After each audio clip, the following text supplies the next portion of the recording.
Hi అండి. ఈరోజు banana cup cakes ఎలా తయారు చేసుకోవాలో చూపిస్తున్నానండి. ఇక్కడ బాగా పండిన 2 బనానాలు తీసుకున్నానండి. ఒక మిక్సీ బౌల్‌లో ఏసుకోవాలి.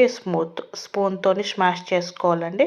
ఇలా స్మాష్ చేసుకున్న దాంట్లోనే ఒక పావు కప్పు వరకు పంచదార పౌడర్‌ని ఏసుకోవాలండి.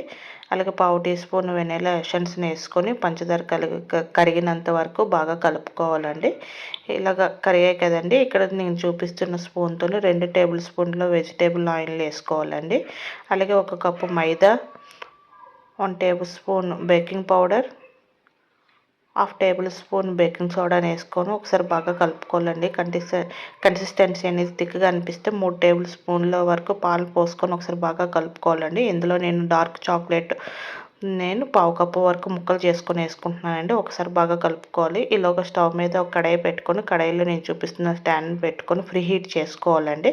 అలాగే ఒక ప్లేట్ తీసుకొని ఇక్కడ నేను సిలికాన్ కప్ కేక్ మౌల్డ్స్ తీసుకున్నానండి. అందులో కప్ కేక్ పేపర్ లైనర్‌లో వేసుకోవాలండి అన్నిటిలోని. ఇప్పుడు నేను చూపిస్తున్న స్పూన్‌తోని 1 ½ స్పూన్ వరకు కేక్ బ్యాటర్‌ని వేసుకోవాలండి. ఆ కప్ కేక్‌లో ఫుల్‌గా ఫిల్ చేయకూడదండి. 3/4 కప్ వరకే బ్యాటర్ అనేది ఫిల్ చేసుకోవాలి అన్నిట్లో. ఎందుకంటే పావు వంతు అనేది మనకి కేక్ పొంగుతుంది కదండీ ఫుల్‌గా, అందుకనండి. ఇప్పుడు ప్లేట్‌ని ఒకసారి ట్యాప్ చేసుకొని వేడి చేసుకుని కళాయిలో పెట్టుకొని ఒక 25 నిమిషాలు బేక్ చేసుకోవాలండి. ఈ కప్ కేక్ అనేవి 25 నిమిషాల తర్వాత చూపిస్తున్నాను.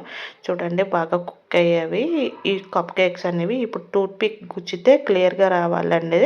ఇలా వస్తే ఇంకా మనకి కప్ కేక్స్ అని కుక్ అయిపోయినట్టే. స్టవ్ ఆఫ్ చేసుకొని బాగా చల్లారిన తర్వాత సర్వ్ చేసుకుంటే పిల్లలు పెద్దలు ఎంజాయ్ చేస్తారండి. Thank you for watching.